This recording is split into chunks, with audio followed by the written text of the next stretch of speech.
Officiers, sous-officiers, soldats de la 2e division blindée, quand vous sentirez votre énergie fléchir, rappelez-vous, Couffroy, Alençon, Paris, Strasbourg. Retrouvez vos camarades, recherchez vos chefs et continuez en répandant dans le pays le patriotisme qui a fait notre force.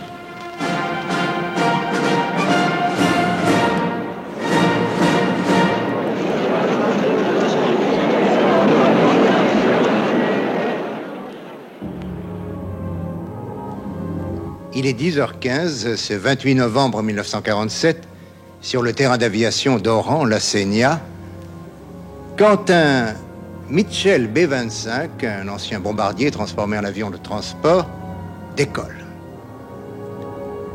À bord, il y a probablement l'homme le plus populaire de France, à cette époque, le général Leclerc, alors inspecteur des forces armées en Afrique du Nord. Sur le terrain, il y a également 2 autres avions. Mais les pilotes, eux, ont refusé de prendre l'air. Pourquoi? Parce que la météo est extrêmement mauvaise. Et on annonce notamment une tempête de sable en direction de Colombe-Béchar. Or, c'est pour Colombe-Béchar que s'est envolé l'avion du général Leclerc. Il n'arrivera jamais. Quelque temps plus tard, l'avion sortant de la Crasse percutera le remblai de la voie ferrée Méditerranée-Niger. Une explosion effroyable, une immense gerbe de feu. Il ne reste plus rien de Leclerc, il ne reste plus rien des 11 personnes qui l'accompagnaient, des 7 officiers, des 4 membres de l'équipage.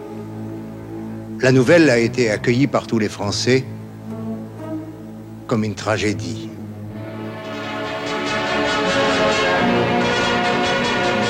Peu de jours sont passés depuis qu'à l'ombre du clocher de Strasbourg, les actualités françaises filmaient pour la dernière fois le général Leclerc, qu'un accident d'avion vient d'enlever à la France, qui l'a si bien servi. On n'a pas oublié l'épopée dont Leclerc fut à la fois l'auteur et le héros. Leclerc, ce n'était plus le général inconnu du Tchad, c'était déjà une légende en marche, une légende qui, jour après jour, s'inscrivait dans les mémoires françaises.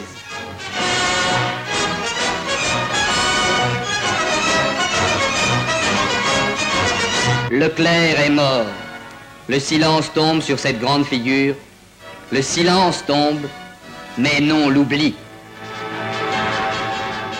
Mais cependant que les Français pleuraient Leclerc, que les journaux étaient pleins de détails sur la catastrophe, une information singulière était portée à la connaissance du public. Il y avait 12 personnes dans l'avion de Leclerc. Et pourtant, sur place, on avait relevé 13 cadavres. Que voulait dire ce 13e cadavre? Toutes les hypothèses étaient avancées et naturellement, bientôt, un mot était prononcé: attentat. Avait-on assassiné le général Leclerc? On n'a pas répondu à l'époque à cette question. Après 40 ans, puisqu'il y a 40 ans, cette année, que Leclerc est mort, on se pose toujours la même question. Mais avant d'ouvrir avec vous le dossier, je crois qu'il faut rencontrer le général Leclerc lui-même, le voir vivre, le suivre à la trace. Voyez-vous, quand on ouvre ces vieilles chroniques qui illustrent toute notre histoire, on rencontre à chaque instant des personnages extraordinaires, des destins inouïs. Et on se dit, mais oui, c'était autrefois. Ces chevaliers, ces conquérants, ces personnages hors série, ils vivaient au Moyen-Âge, ils vivaient en un temps qui n'est plus le nôtre. Aujourd'hui, il n'y a plus de ces personnages. Eh bien, je crois que nous avons tort de penser cela. Et une vie comme celle du général Leclerc, justement, est là pour nous prouver le contraire. Alors c'est un très vieux nom, parce qu'il ne s'appelait pas Leclerc, vous le savez bien, il s'appelait Philippe de Haute-Cloque. Et on trouve des Haute-Cloques. Au XIIe siècle, il y a un Vibert de Haute-Cloque qui est chevalier du comte de Saint-Paul. On trouve 2 Haute-Cloques qui suivent Saint-Louis en Tunisie. Et des Haute-Cloques, on en trouve à toutes les batailles qui jalonnent la marche de notre histoire. Et le comte Adrien de Haute-Cloque, dans sa 51e année, s'engage au premier jour de la guerre en 1914. Il va faire les 4 années de guerre et on rapportera la rosette de la Légion d'honneur. Alors comment voulez-vous que son fils Philippe, qui est né en 1902, lorsqu'il a passé ses baccalauréats, lorsqu'on lui demande « Qu'est-ce que tu veux faire ?», n'ait pas répondu « Je veux faire Saint-Cyr ». Alors ce Philippe de Haute-Cloque, il est de taille moyenne, il est mince, sec, vif, un regard énergique, avec, quand on s'y attend le moins, de la tendresse. C'est avant tout un homme de certitude. Il a la foi en Dieu, une foi chevillée au corps et jusqu'à son dernier moment. Cette foi l'aidera à vivre et à agir. Il a la foi en son pays. Les Haute-Cloques sont attachés charnellement à la France. C'est un caractère. D'ailleurs, on dit traditionnellement, tous les Haute-Cloques ont mauvais caractère. Il a très mauvais caractère, Philippe de Haute-Cloque. Dès ses 18 ans, il a mauvais caractère. Il n'accepte pas la contradiction. Il n'accepte pas qu'on lui résiste. Alors, tout à coup, il éclate. Il prononce des paroles blessantes. Et ça durera toute sa vie, même quand il sera un héros. Mais on acceptera toujours de lui cette façon d'agir. Parce qu'il sait revenir vers celui qui l'a injurié. Et d'une façon tellement naïve qu'elle séduit et qu'on lui pardonne tout. Alors pour le moment, il sort de Saint-Cyr, il entre à Saumur pour 1 an, et voilà sa première affectation, Trèves. Il n'y va pas tout seul, il vient de se marier, une jeune fille de Versailles, jeune et jolie, Marie-Thérèse de Gargan, et puis après Trèves, ce sera le Maroc. Il arrive un peu après la bataille parce que la rébellion d'Abdelkrim est jugulée. Pourtant, il se bat et il essuie sa première blessure. Instructeur à Saint-Cyr, et puis il va présenter l'école de guerre. Il écrit à ses proches « Je n'ai aucune chance d'être reçu ». Il est reçu major, ce qui n'est pas mal. Politiquement, qu'est-ce qu'il est, Philippe de Haute-Cloque ? Eh bien, il suit Maurras, comme toute une grande partie des jeunes gens de sa génération, il faut le dire. Je pense qu'à cette époque que la jeunesse se divise entre maurassiens et gens d'extrême gauche, communistes ou socialistes. Il faut être extrémiste quand on a 18 ans, quand on a 20 ans. Mais il suit Maurras aussi parce que Maurras dénonce le danger allemand. Et pour lui, c'est le danger essentiel. Il a 37 ans, il est capitaine, il a déjà 6 enfants. Son domicile, c'est un château. Les Haute-Cloques ont toujours des châteaux. Il est né au château de Bellois, chez son père.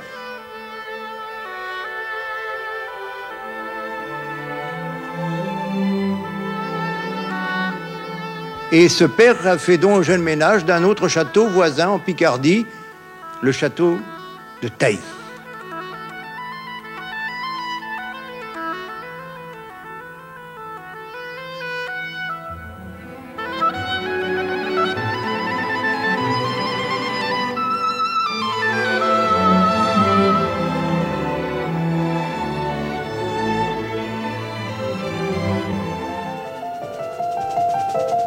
Il va partir en 1939 pour la guerre.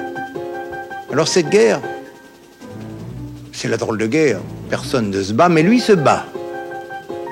Parce qu'il commande une patrouille dans la forêt de Warndt et il est au contact des Allemands. Et chaque nuit, il part avec sa patrouille. Et il s'enfonce en territoire allemand. Une nuit, il s'enfonce de 4 kilomètres. C'est un beau succès dans une guerre qui en comporte peu. Le 10 mai 40, eh bien, l'armée française se réveille. L'armée française enlisée sort de son immobilisme. Pourquoi? Parce que les Allemands attaquent. Alors la division, où il est chef d'état-major, est envoyée à Breda, puisque Hitler a envahi la Hollande et la Belgique, mais elle ne va pas plus loin que Gand. Elle est littéralement figée sur place par la force de feu des blindés allemands et par les bombardements en piqué des Stuka.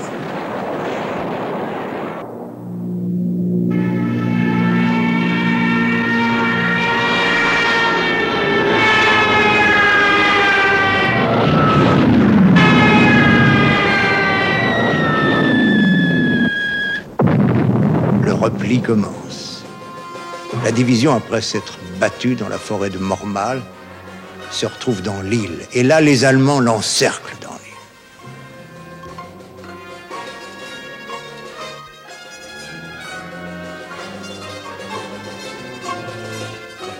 La division va être faite prisonnière. C'est pour demain, pour après-demain ou plus tard. Et Philippe de Haute-Cloque ne veut pas être prisonnier. Il a une chance très grande. Ce capitaine n'a pas de soldats sous ses ordres, chef d'état-major.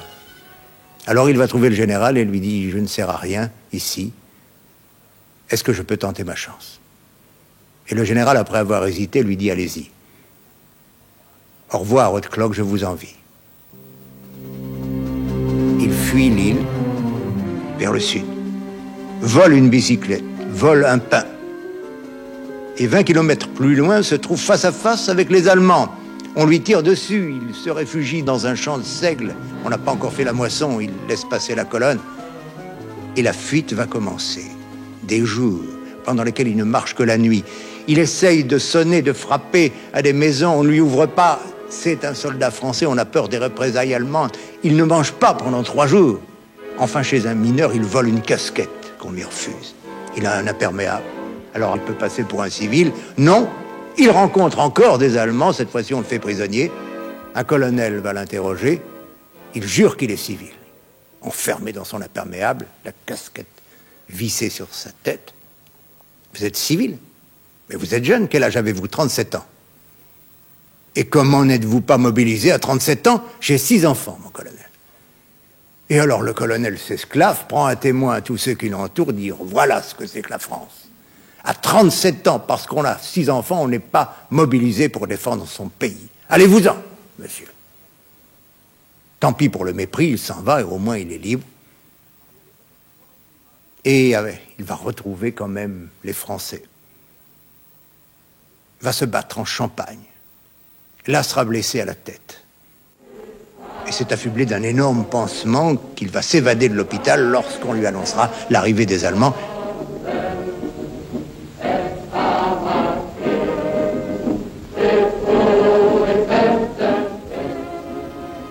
Il arrive à Paris, se cache chez les concierges d'un cousin. Et c'est là qu'il entend parler de Gaulle.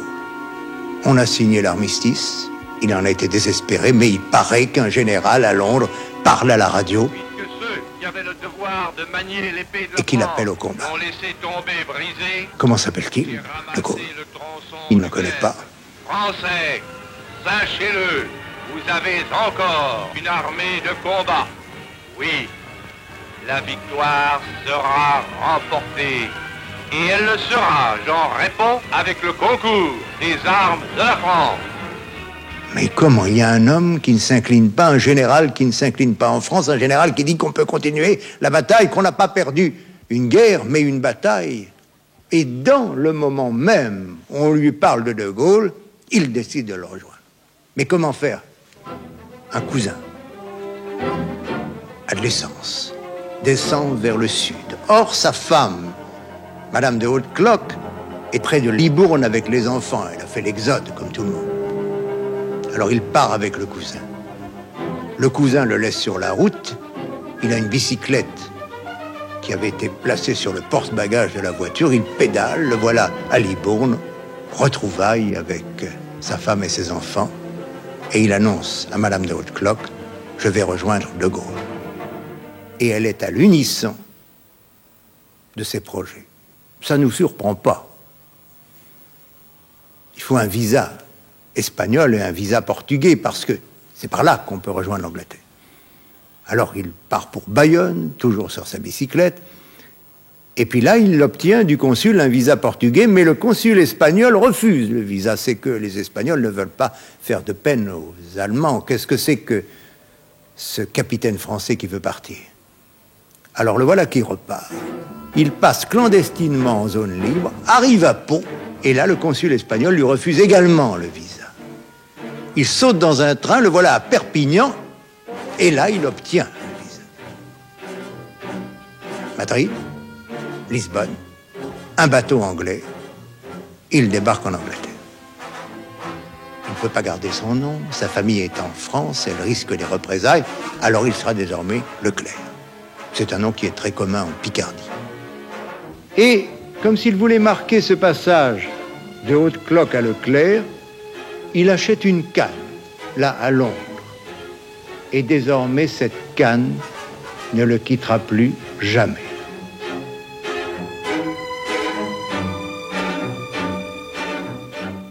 Le 25 juillet 1940, il pénètre dans le cabinet de travail de Charles de Gaulle.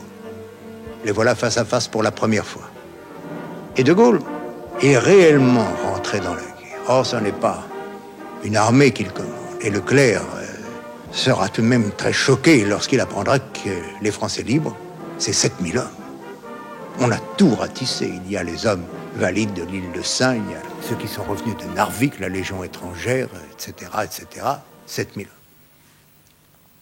Mais ça n'a pas d'importance pour Leclerc. Le principal, c'est le vouloir. Et de Gaulle a déjà son projet. Il sait, et il l'a dit, que si la France peut rentrer dans la guerre, c'est par l'Afrique qu'elle le fera. Alors, pas l'Afrique du Nord. Elle est totalement ralliée à Vichy, au maréchal Pétain. Pas l'Afrique occidentale française, c'est la même chose. Le gouverneur général Boisson est vichysois.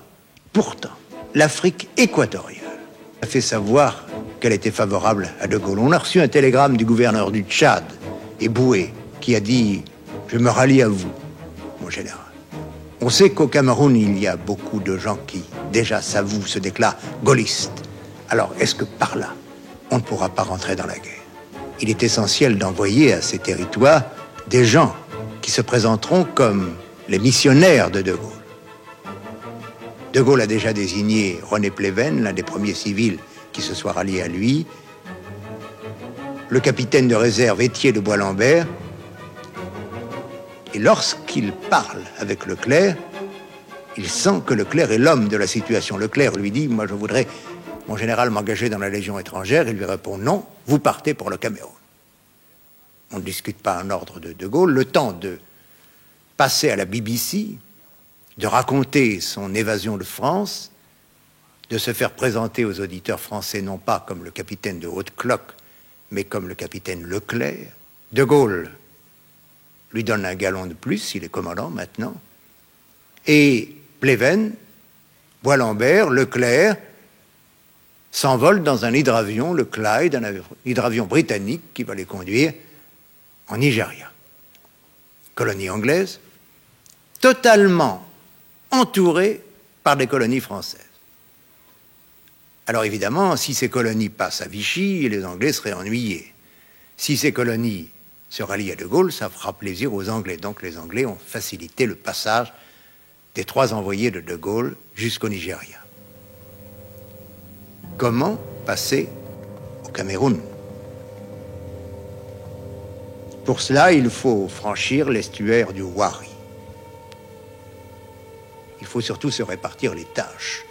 On a rencontré là le colonel de l'Armina qui arrive de Syrie pour se rallier à De Gaulle.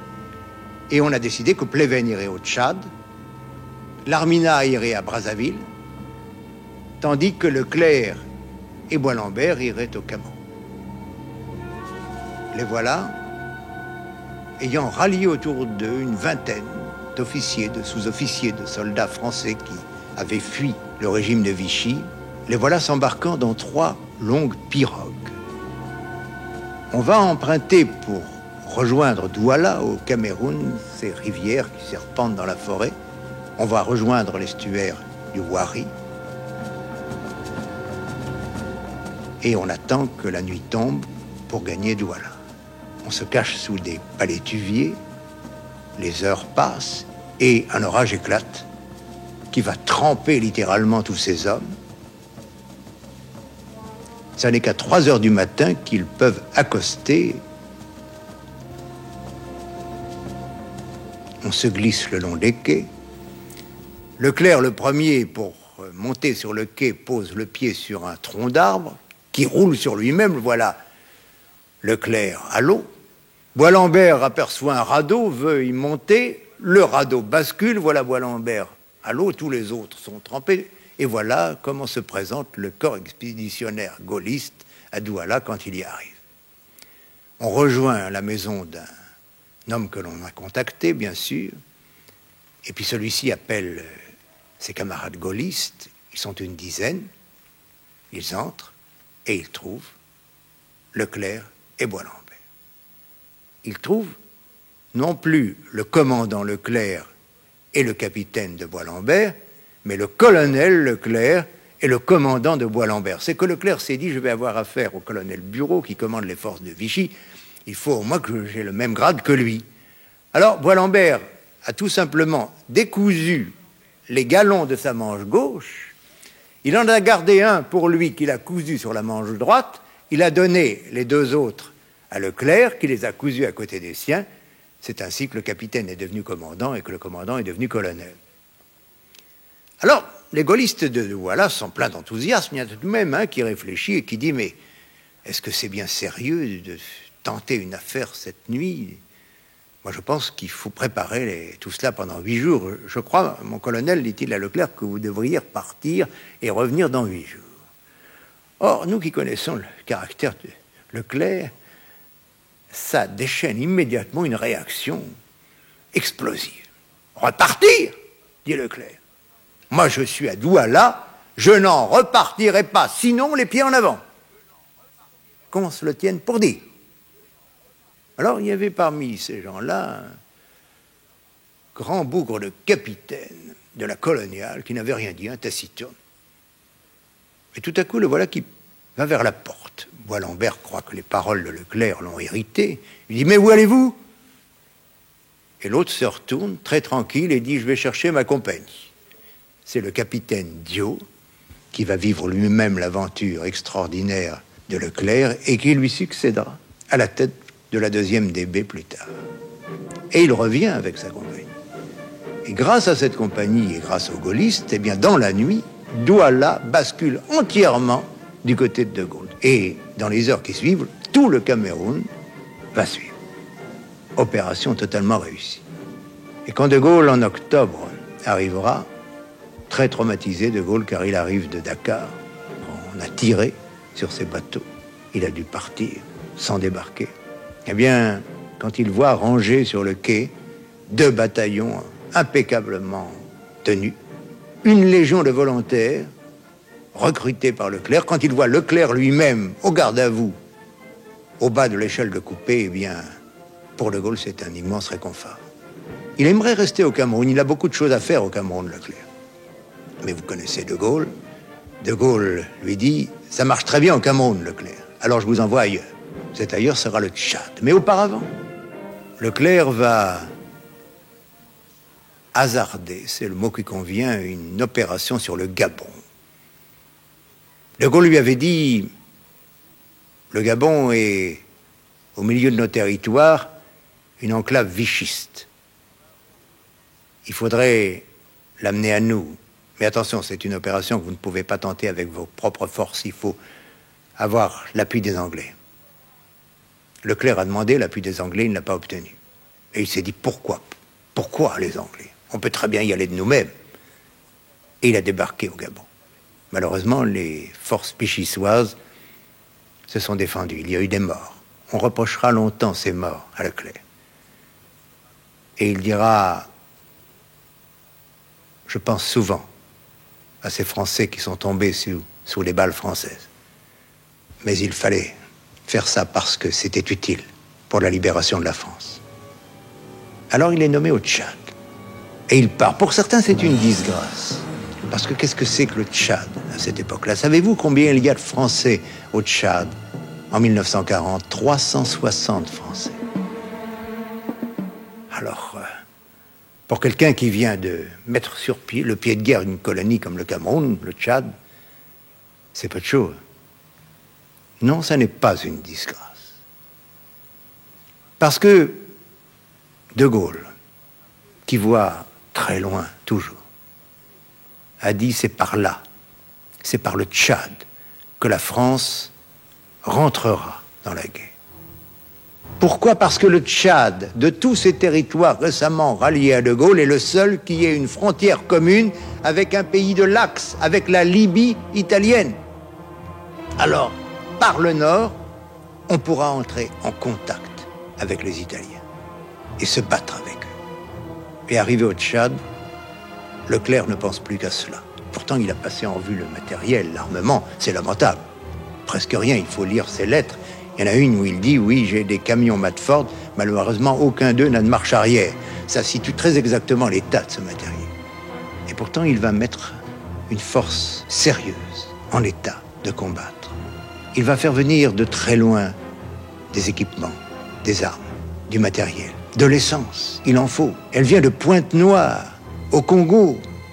Elle vient par voie d'eau, en remontant les fleuves, par le train, ensuite sur des camions. Et savez-vous que pour amener 10 000 litres d'essence, il faut 30 000 litres, 15 000 pour aller, 15 000 pour revenir, c'est insensé.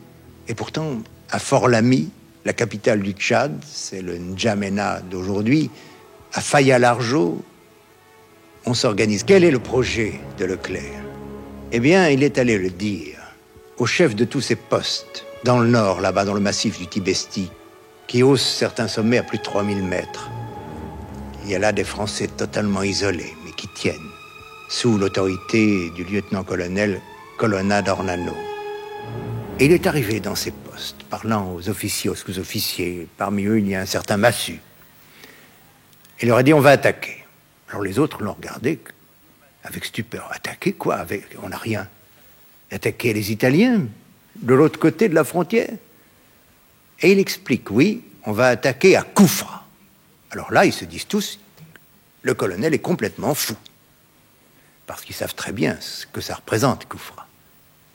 C'est la dernière conquête des Italiens en Libye. Elle ne date que de 1931, ça a été très dur, parce que les autochtones se défendaient farouchement. Graziani a utilisé des forces énormes. 3000 hommes, 7000 chameaux, 300 avions, 200 camions. Il a fallu tout cela pour venir à bout de la région de Koufra, avec toutes ces oasis si riches, si fertiles. Et quand les Italiens avaient gagné, ça avait été les trompettes, les fanfares de la victoire. Et Graziani s'était écrié: les Italiens sont les plus grands colonisateurs du monde. À côté d'eux, les Français et les Anglais ne sont que des enfants.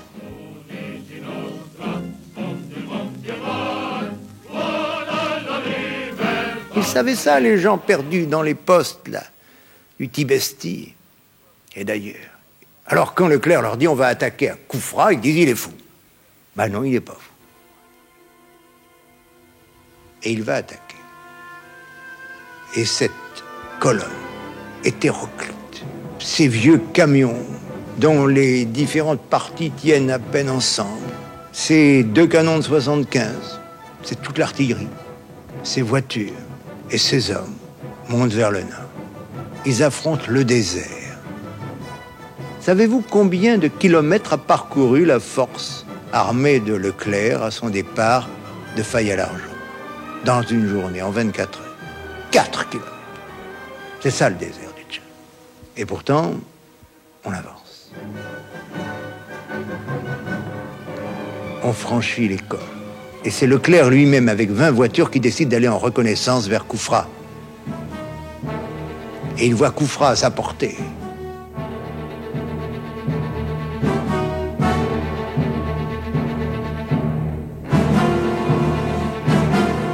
D'ailleurs, il détruit au sol des avions italiens, des dépôts d'essence, et il sait qu'on peut tenter l'opération.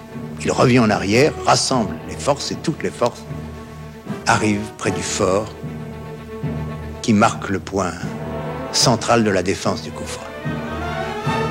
On met le siège autour de ce fort.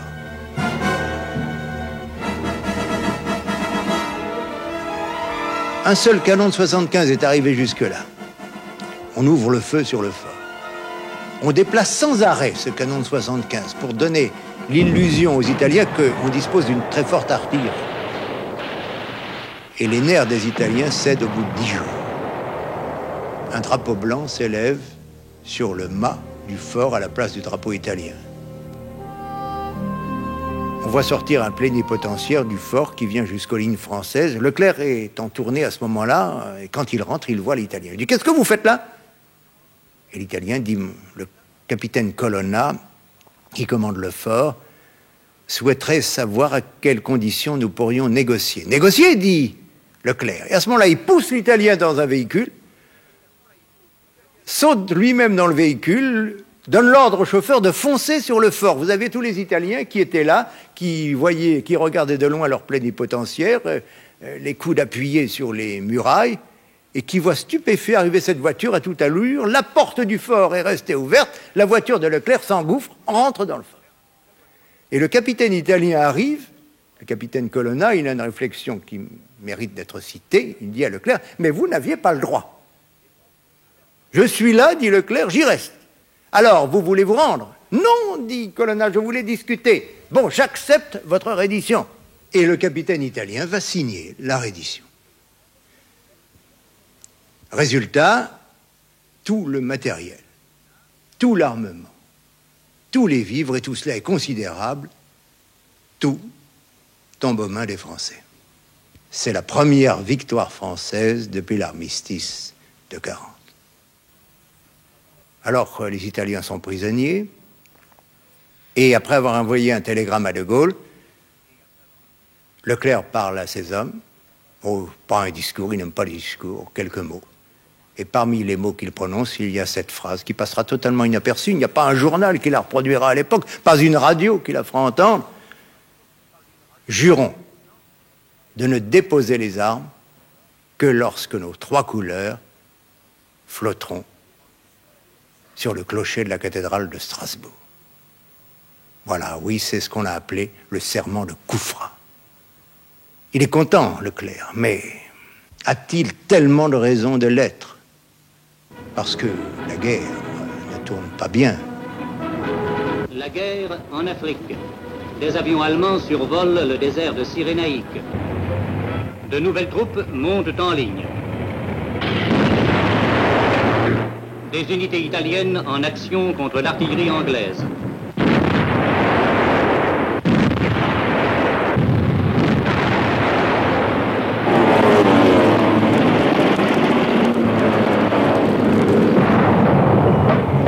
Bientôt, Solum, première place forte britannique en territoire égyptien, est enlevée par les troupes germano-italiennes. Les Italiens, épaulés bientôt par Rommel, et c'est Rommel qui gagne, écrasent les Anglais en Afrique du Nord. La longue colonne des prisonniers anglais en marche vers Derna. La Russie, comme l'avait prévu De Gaulle, est entrée en guerre, mais les troupes d'Hitler foncent vers Moscou. Les États-Unis également sont en guerre, mais cette guerre a commencé par un terrible désastre à Pearl Harbor.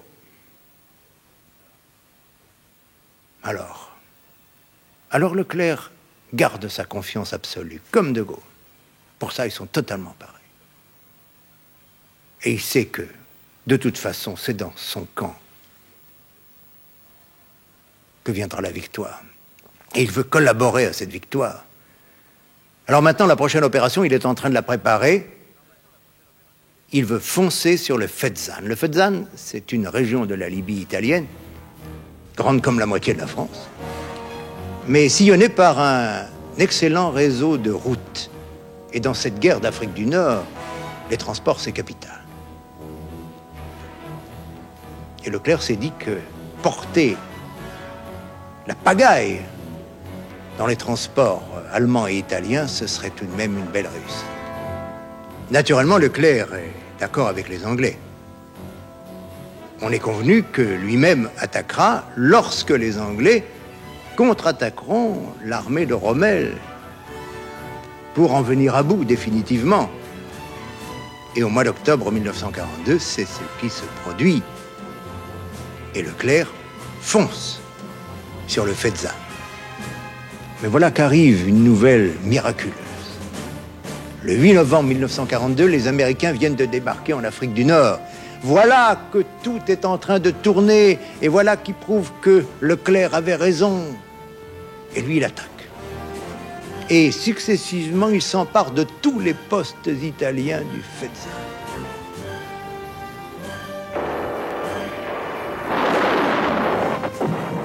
C'est une extraordinaire réussite. Il s'empare lui-même de la capitale du Fezzan avec 200 hommes.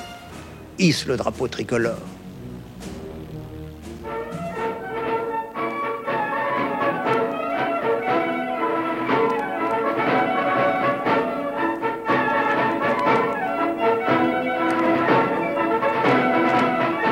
Il lui reste 2 postes à prendre. Ghat et Ghadamès. Ghadamès, il s'en charge. Il ne peut pas en même temps prendre Ghat. Et savez-vous ce qu'il va faire?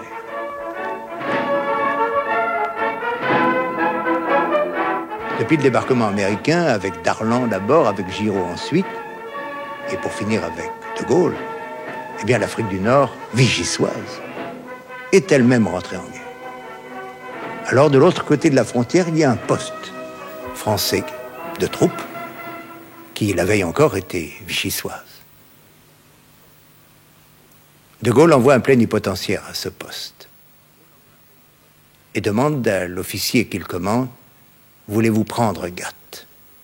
Ah, la joie de cet officier, la joie de ces hommes. Et ils prennent Ghat.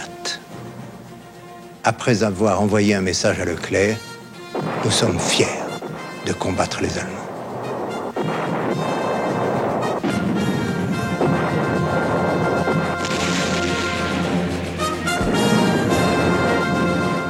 Et un détachement des ex-vichysois va rencontrer les Français libres. Pour Leclerc, c'est la voie ouverte à la réconciliation des Français. Oui, peut-être, mais enfin, il faudra du temps. Alors maintenant, Leclerc, qui, du fait de De Gaulle, est général, fonce vers Tripoli et rejoint Montgomery.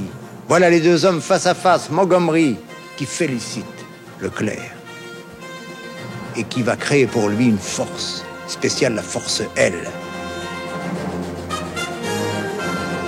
qui va combattre aux côtés des Anglais contre la fameuse ligne Marette qui barre l'accès de la Tunisie.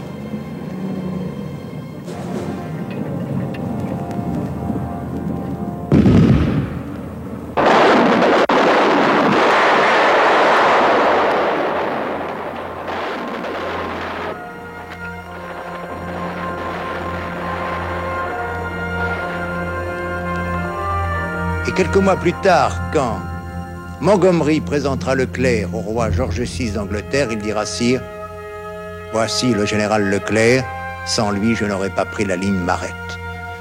C'est peut-être une politesse un peu exagérée, il l'aurait prise quand même, la ligne Marette. Mais qu'il l'ait dit, déjà, c'est quelque chose qui compte pour nous, qui compte pour l'histoire de notre pays. Leclerc sera dans Gabès, la première ville française libérée en Tunisie. Il rencontrera Giraud. Giraud qui l'accueillera avec sympathie, mais l'appellera, s'obstinera à l'appeler Haute-Cloque, comme si Leclerc n'avait jamais existé. Et il n'y a pas vraiment d'atome crochu entre les 2 hommes. La preuve, c'est qu'on va envoyer la force L au repos à Tripoli. Le repos pour les hommes de Leclerc, le repos pour Leclerc, c'est quelque chose qui ne convient pas. Heureusement, on annonce qu'une division blindée va être créée et confiée à Leclerc. Ce sera la 2e DB. Les hommes de la force L vont traverser l'Afrique du Nord de part en part pour rejoindre le Maroc, puisque c'est là qu'elle est formée, la 2e DB. Et Leclerc tiendra à composer cette division d'officiers et d'hommes venus aussi bien de la France libre que des anciennes troupes de Vichy. Au début, ce ne sera pas sans heurts. Ces gens ne s'aiment pas, on le comprend. Il y a eu aussi ces jeunes gens qui ont déserté de l'armée de Giraud pour rejoindre Leclerc. Ça ne plaît pas, ces choses-là. Mais finalement, grâce à Leclerc, grâce à son énergie, grâce à son ascendant, à son autorité, eh bien l'amalgame se fera. Et un état d'esprit se créera, l'esprit de la 2e DB, qui survivra à tout. Elle est en place, elle est formée, elle est entraînée, cette 2e DB. C'est une très belle force. Alors où ira-t-elle? Logiquement, ça devrait être en Italie, où les Français se battent. Mais De Gaulle a une autre vision de l'avenir, du proche avenir.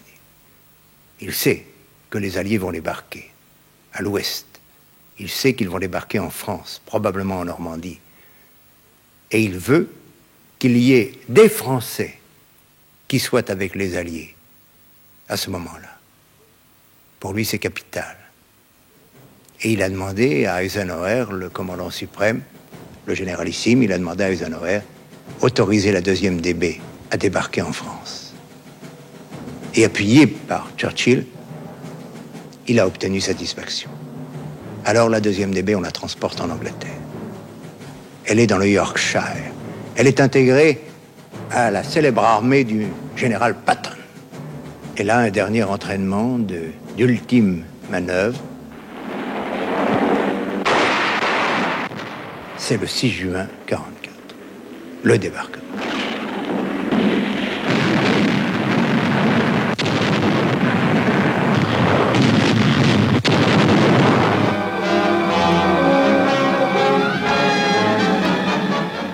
Alors ces Français attendent, avec l'impatience que nous devinons tous, fiévreuse, fébrile. C'est demain qu'on va partir, on ne part pas le lendemain. C'est après-demain, on ne part pas, le surlendemain. C'est la semaine prochaine, on ne part pas.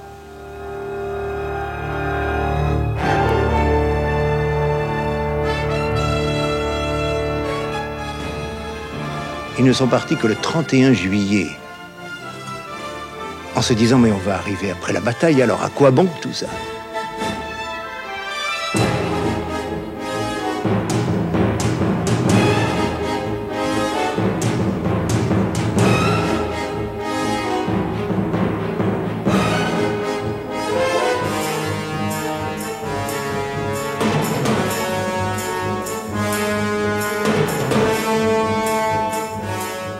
Le 1er août, Leclerc saute sur le sable de Normandie.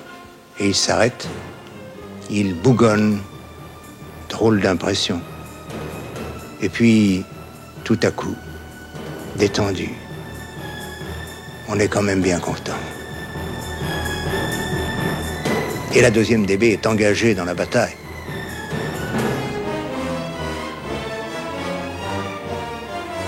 Alors, elle manœuvre, elle combat.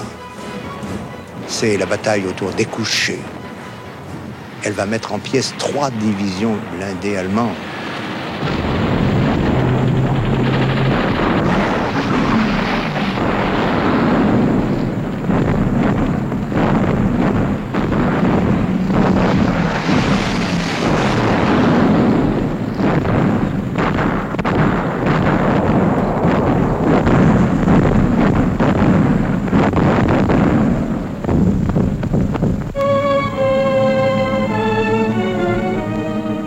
Et maintenant, Leclerc n'a plus qu'une hantise, Paris. Qui délivrera Paris? Il en a parlé plusieurs fois au commandement américain dont il dépend. On lui a dit, oui, oui, on y pense. Je voudrais que ce soit des Français, dit Leclerc. Oui, oui, on y pense. Mais on ne fait qu'y penser. Le 19 août 1944, Leclerc apprend que le plan d'Eisenhower n'est pas de prendre Paris, mais de contourner Paris par le nord, par le sud. Pourquoi? Eh bien parce qu'on ne veut pas perdre de temps à se battre dans Paris. On veut poursuivre les Allemands. Et puis on ne veut pas non plus nourrir les Parisiens, parce que ça perdrait un temps terrible. Parce qu'on sait très bien qu'il n'y a que quelques jours de vivre à Paris. Eisenhower s'est dit, bon, mon travail c'est de gagner la guerre contre les Allemands, pas de nourrir les Parisiens. Alors,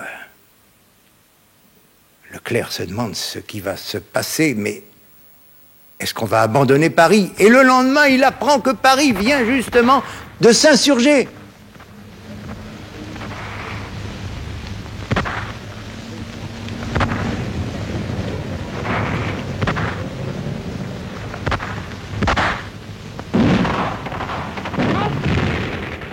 Il n'hésite plus. Il n'a jamais hésité, Leclerc. Il donne immédiatement l'ordre au colonel de Guillebon de foncer vers Paris. Pourtant, il fait partie d'une armée américaine. Il n'a demandé l'autorisation à personne. Acte d'indiscipline, tant pis, il le prend à son compte. Et voilà que son chef, le général Géraud, est fou furieux. Il se dit que ce serait peut-être pas mal d'aller parlementer avec le général Bradley, l'adjoint immédiat d'Eisenhower. Il saute dans son Piper Cub, le voilà chez Bradley, et on lui dit « Mais non, le général Bradley est avec le général Eisenhower, il n'est pas là. » C'est vrai que Bradley est parti chez Eisenhower. Pourquoi? Eh bien, pour rencontrer De Gaulle, figurez-vous. Parce qu'il n'y a pas que Leclerc qui s'est inquiété. Il y a plusieurs jours que De Gaulle négocie, que De Gaulle demande que Paris soit libéré, soit secouru. Et depuis l'insurrection de Paris, il est là. Or, Eisenhower vient de recevoir des informations sur Paris. L'une des raisons qui l'avait encouragé à contourner Paris, c'est qu'il croyait devoir se battre dans Paris et y laisser beaucoup de plumes. Il craignait qu'il y ait une force redoutable du côté allemand dans Paris. Or, ces informations lui signalent qu'il y a très peu de soldats allemands dans Paris, relativement peu. Et puis surtout, le consul de Suède, M. Nordling, qui a négocié une trêve entre la résistance et les Allemands, fait connaître aux Américains que le général von Choltitz, qui commande les forces allemandes de Paris, n'est pas du tout un foudre de guerre. Il a reçu l'ordre d'Hitler de détruire tous les ponts de Paris, de résister jusqu'au dernier homme. Il n'a pas l'intention d'obéir. Pourquoi? Parce que c'est un homme lucide. Il a compris que Hitler avait déjà perdu la guerre. À quoi bon détruire l'une des plus belles villes du monde et faire mourir beaucoup de gens? Alors ça change tout. Et Eisenhower dit oui à De Gaulle. Nous allons libérer Paris. Et quand De Gaulle ajoute « il faudrait que ce soit la 2e DB qui libère Paris », Eisenhower répond « d'accord ». Bradley saute dans son avion. Pour regagner son état-major, il trouve sur le terrain Leclerc, qui ronge son frein depuis des heures. Les deux hommes sont l'un en face de l'autre et Bradley dit « Quelle chance, Leclerc! Je voulais vous envoyer un message, il faut que vous partiez, il faut que votre division fonce sur Paris. » Alors Leclerc rentre chez lui au milieu de ses hommes. L'ordre est donné, on part demain à 6h30. Mouvement immédiat sur Paris. Alors ne croyez pas que ce fut une promenade militaire. Bien sûr, les colonnes de Leclerc vont rouler sur des routes flanquées d'un peuple enthousiaste, délirant.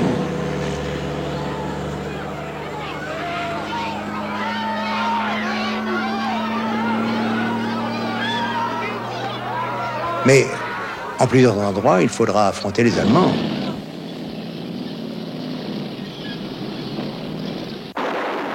Les Allemands qui, plusieurs fois, n'ont pas du tout l'intention de céder le terrain sans combattre.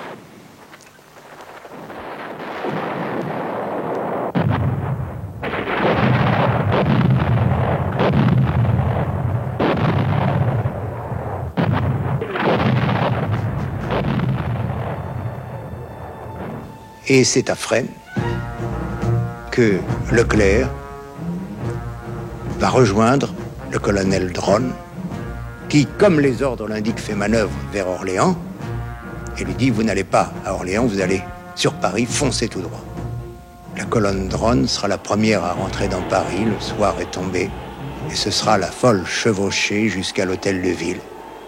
J'en appelle au souvenir de ceux qui étaient là, comme moi d'ailleurs, qui se souviendront toujours, l'accueil des hommes de Leclerc, des hommes venus du Tchad pour libérer la France, et les cloches de Paris qui sonnent.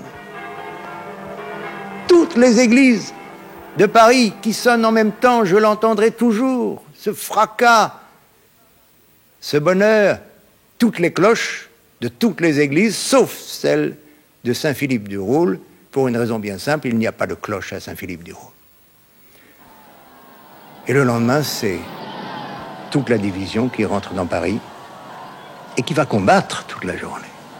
On a oublié ça, on ne se souvient que des jeunes filles en blanc qui sautaient sur les chars, qui embrassaient les soldats de Leclerc. Oui, bien sûr, il y a eu ça, mais il y a eu la bataille. Car les Allemands, maintenant, s'étaient retranchés dans plusieurs points très solidement tenus. Il a fallu les prendre les uns après les autres.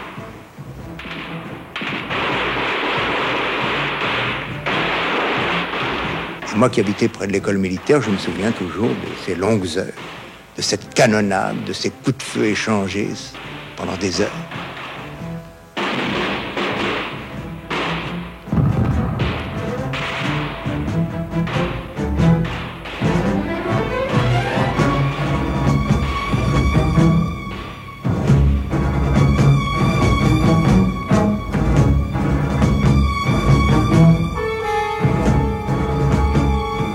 Puis l'heure est arrivée où on a amené un général, prisonnier, à Leclerc, le général von Choltitz, et le dialogue qui s'engage. Êtes-vous le général von Choltitz? Oui, je suis le général Leclerc. Et l'acte de reddition qui est signé, un second acte qui est signé au quartier général de la gare Montparnasse, et là Leclerc voudra y associer le colonel Roll, chef des insurgés parisiens. Le lendemain, c'est le défilé de l'Étoile à Notre-Dame.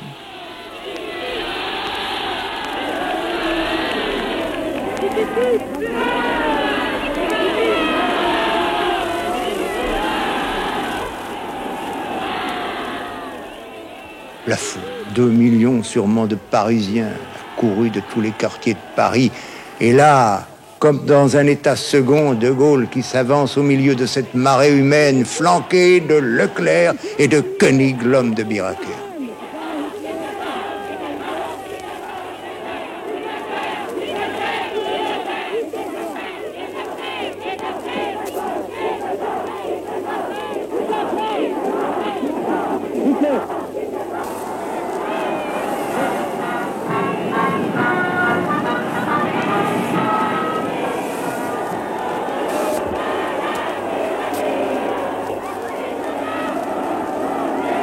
La deuxième DB va repartir. Mais auparavant, Leclerc saute dans son Piper Cub qui atterrit à Tailly, chez lui.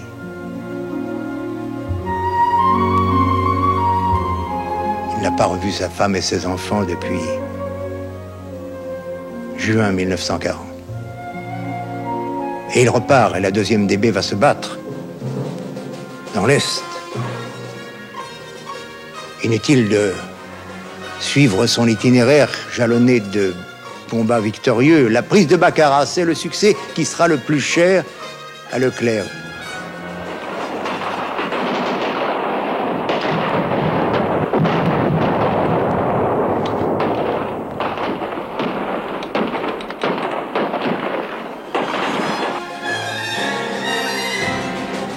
Et enfin, Strasbourg.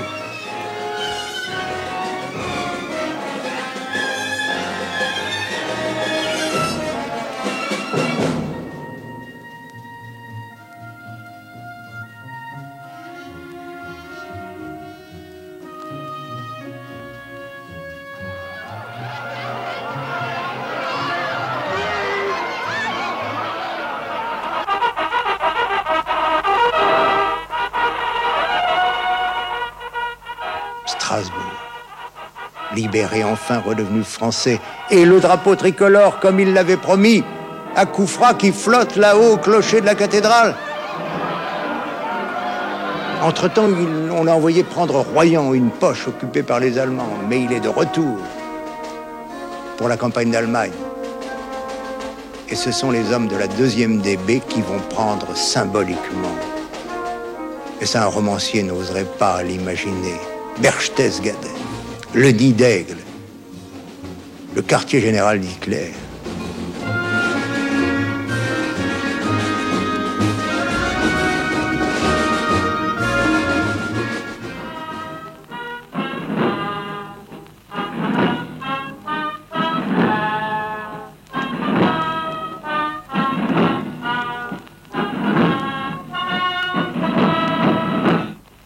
Officiers, sous-officiers, soldats de la 2e division blindée, il y a quelques jours, j'avais l'honneur de défiler à votre tête dans ce Paris que nous avons libéré. Aujourd'hui, je viens vous faire mes adieux. Je vous quitte, et je ne quitterai pas l'insigne de votre division. Je le conserverai, ce sera ma plus belle décoration. C'est fini pour Leclerc. Sa carrière pourrait s'arrêter là. Non, on a encore besoin de lui. On a besoin de Leclerc en Indochine. Pourquoi? Parce que depuis 1940, le Japon a occupé l'Indochine. Maintenant, le Japon, après Hiroshima et Nagasaki, s'est incliné. Le Japon reconnaît qu'il a perdu la guerre.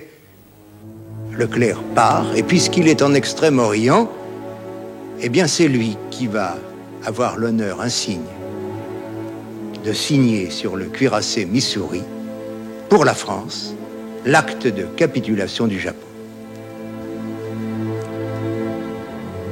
Alors en Indochine, 160 000 Chinois ont remplacé les Japonais, des Chinois qui n'ont pas du tout l'intention de rendre l'Indochine. Et Leclerc va montrer qu'il n'est pas seulement un grand soldat, mais un fin stratège politique. Il négocie, il obtient, et c'était très difficile, le départ des Chinois. Il va rentrer dans Hanoï, à la tête des troupes françaises, follement acclamé par les 15 000 Français qui avaient passé là les 4 années de guerre dans des conditions souvent très cruelles. Très applaudi aussi par les Vietnamiens, qui préféraient les Français aux Chinois. Au début, il était arrivé en Indochine, imprégné des traditions coloniales de l'armée française. Pour lui, c'est une colonie qu'on avait perdue et qu'on devait récupérer. Mais il va vite comprendre qu'il se passe autre chose en Indochine. Il va rencontrer Ho Chi Minh. Je ne dis pas qu'il aura pour Ho Chi Minh une sympathie débordante, mais il aura pour lui beaucoup d'estime, de même que pour Giap.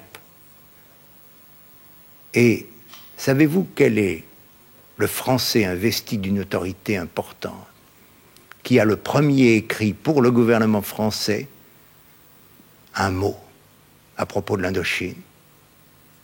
Ce mot, c'est indépendance. C'est sous la plume de Leclerc. Leclerc qui était maurassien autrefois. Leclerc, l'homme de toutes les traditions, mais il a compris. Et vous savez, c'est impossible de refaire l'histoire, de dire, mais si on avait écouté Leclerc, lui voulait qu'on négocie. L'amiral Thierry d'Argentlieu n'allait pas aussi loin que Leclerc. Alors Leclerc est parti. En 1946, ce sont ses premières vacances à Taï, au milieu des siens. Je crois que nous pouvons adresser une pensée à la générale Leclerc, parce que cette femme était séparée de son mari depuis le début de la guerre. Elle avait pu croire, lorsque la guerre s'était achevée, qu'elle allait retrouver son mari, et son mari était aussitôt parti pour l'Indochine. Maintenant, il est là, près d'elle, près des enfants.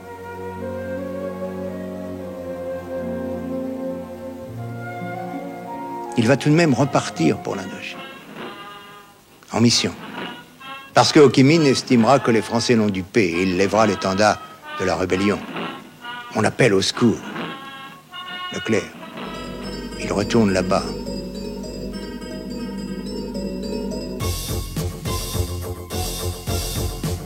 Il fait un rapport au gouvernement français. On ne tiendra l'Indochine, qui veut à tout prix son indépendance, qu'en mobilisant le contingent. Il sait très bien que la 4e République, à ses débuts, n'a ni les moyens, ni le désir, ni la volonté de mobiliser le contingent. Donc lorsqu'il écrit « il faudrait mobiliser le contingent », cela veut dire « vous n'avez qu'une solution, négocier, traiter ». On ne l'écoutera pas, une fois de plus. Il rentrera et Juin lui proposera l'inspection des forces armées en Afrique du Nord. Il acceptera avec joie parce que l'Afrique du Nord, c'est toute sa vie. Désormais, chaque mois, il va en Afrique du Nord. 47, les vacances encore à Taï, au milieu de ces bois, de ces fermes, de ces champs. Je vous ai dit qu'il y avait toujours de la terre sous les semelles du gentilhomme campagnard Philippe de Haute-Cloque. En novembre, on l'appelle à Strasbourg pour le 3e anniversaire de la libération de la ville. Et alors là, la liberté pour les Strasbourgeois, elle s'appelle Leclerc. L'Alsace se souvient. Strasbourg, avec une émotion profonde, a fêté ses libérateurs, ceux de la 2e division blindée, ceux qui, pour toute l'Alsace, sont restés les Leclerc. Le général Leclerc, fidèle au serment des sables de Koufra, au terme de la longue route de la délivrance, hissait sur la cathédrale de Strasbourg le drapeau de la France. Il s'arrache à Strasbourg. On l'attend en Afrique du Nord. Le voilà à Oran, où il assiste à des manœuvres. Et puis le 27 novembre, au terrain d'aviation d'Oran, il s'envole vers la mort. Nous en revenons à la question posée au début de notre entretien. Comment expliquer cette mort? Alors nous savons que, perdu dans le sable, à un moment, le pilote avait cherché à se retrouver dans la direction de Colombe-Béchar en sortant de cette crasse pour suivre la voie ferrée du Méditerranée-Niger. Et un témoin a vu l'avion passer à 10 mètres au-dessus d'une gare. C'est bas, 10 mètres. Et un peu plus loin, l'avion avait percuté le remblai de la voie ferrée. Remblai qui s'élevait à 4 mètres de hauteur. L'explosion, l'incendie, la mort de tous ces hommes. Quand on entend ces témoignages, on se dit, bah oui, c'est un accident. Et puis on se souvient. Si c'est un accident, pourquoi un 13e cadavre? Le rapport de la commission d'enquête envoyé immédiatement sur place de Colombe-Béchar a bien dénombré 13 cadavres. Et puis il y a l'état civil. Il y a un acte de décès, non pas pour 12 personnes, mais pour 13. Et le 13e, c'est un inconnu, désigné comme le lieutenant X. Et puis nous savons que on a transporté 13 cadavres. Il n'y a aucun doute. Alors on a donné des explications. On a parlé de passagers clandestins. Il est impossible qu'il y ait eu un passager clandestin. Pourquoi? Parce que où aurait-il pu se cacher? Seulement dans la soute à bombe. Or, on ne pouvait accéder à la soute à bombe que par le poste d'équipage. Or, l'avion était gardé, l'équipage était là dans l'avion avant qu'arrive Leclerc, par conséquent, impossible de se cacher. Alors on s'est dit, mais est-ce que ce ne serait pas quelqu'un qui serait monté dans l'avion au dernier moment, parfaitement à la connaissance de l'équipage et du général Leclerc? C'est une hypothèse séduisante, mais il est très difficile de la retenir. Pourquoi? Parce que tous les gens que Leclerc a chargés dans son avion dans de telles occasions étaient des militaires. Il n'était pas possible pour un homme comme Leclerc de prendre un civil sur un appareil militaire. Or, un militaire a un corps. Le lendemain, il aurait été porté manquant. On aurait fait une enquête. On aurait fait le rapprochement. Et on aurait su que c'était lui qui était dans l'avion, le 13e cadavre. Alors, il y a une autre explication. Et si c'était bien un passager accueilli par Leclerc au dernier moment, mais membre des services spéciaux? Un homme chargé d'une mission que connaissait Leclerc. L'avion se brise, l'avion brûle, il y a un 13e cadavre, les services secrets savent parfaitement de qui il s'agit, mais pour des raisons supérieures, secret défense, eh bien, on ne dira pas qui est cet homme. De toutes les hypothèses, j'estime que c'est la plus plausible. Mais il y en a d'autres. Presque aussitôt, je vous l'ai dit tout à l'heure, on a employé un mot redoutable, on a usé d'un mot redoutable, attentat. Alors un attentat, bon. Mais qui aurait intérêt à vouloir, en novembre 1947, supprimer le général Leclerc? Alors il faut tout de même se souvenir qu'au retour d'Indochine, Leclerc était un homme désabusé. Leclerc n'était pas un homme heureux. Pendant ces 4 années de combat, d'espoir, il avait rêvé d'une autre France. Il avait écrit à De Gaulle, « Il ne faudra pas que la France retombe dans les errements qui ont conduit à la défaite de 40. » La France ne s'était pas du tout dirigée vers cette perspective dont il rêvait. Les Français s'étaient donné en 1946 une constitution absurde qui aggravait l'instabilité de la 4e République, qui affaiblissait l'exécutif. Le général de Gaulle, pour protester contre cette constitution, avait quitté le pouvoir, était entré dans sa retraite à Colombey-les-Deux-Églises. Ce n'était pas ça qu'avait voulu Leclerc quand il se battait à Kufra ou dans le Fezzan. Alors, Leclerc ne parlait pas. C'était un soldat. L'obligation de réserve, il s'y tenait farouchement, mais on savait qu'il n'était pas d'accord. En 1947, M. Ramadier s'était séparé des ministres communistes. Immédiatement avait commencé, avec l'appui de la CGT, une immense vague de grève. Alors certains ont pensé que le Parti communiste aurait à l'époque craint justement que l'on ne fît appel à Leclerc. D'autant plus qu'il semble bien que le président du Conseil, Ramadier, ait vu Leclerc pour lui dire en cas de coup dur, « Mon général, est-ce qu'on peut compter sur vous ?» Leclerc, semble-t-il, a refusé. Mais on a su tout cela. Alors un général, un soldat, il y a dans l'histoire de la France des références historiques que la gauche n'a jamais admises. Mais de là à supprimer Leclerc, peut-on l'envisager? À moins que l'ordre et l'agent d'exécution soient venus de Moscou où règne à l'époque Staline, et Staline est capable de tout.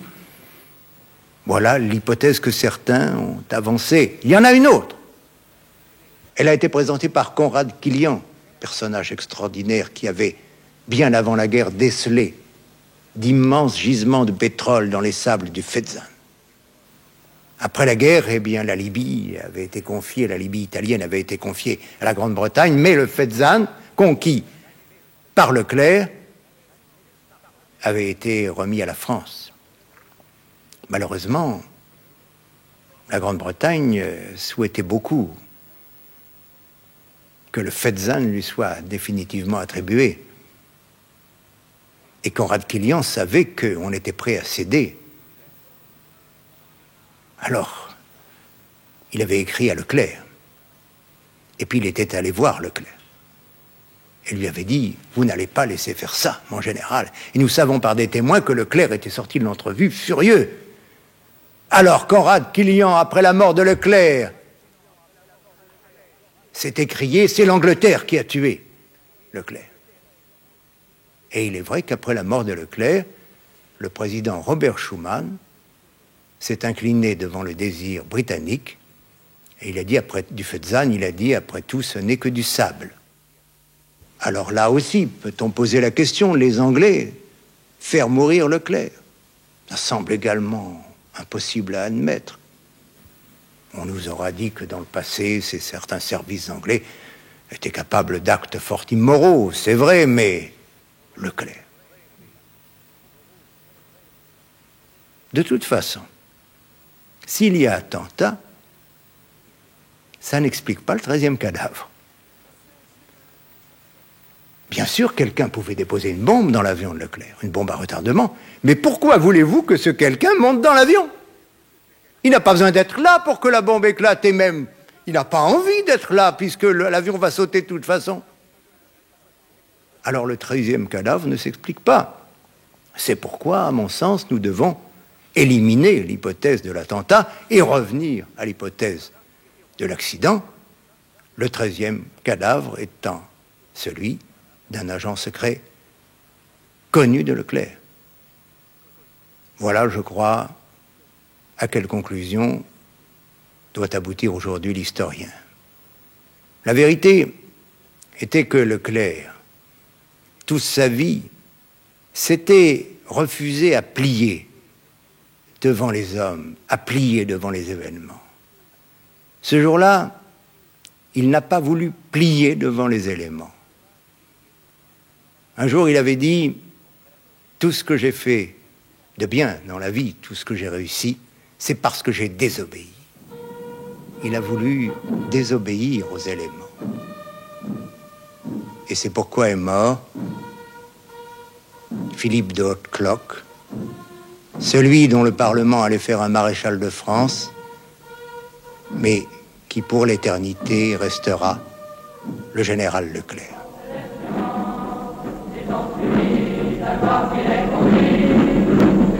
Oh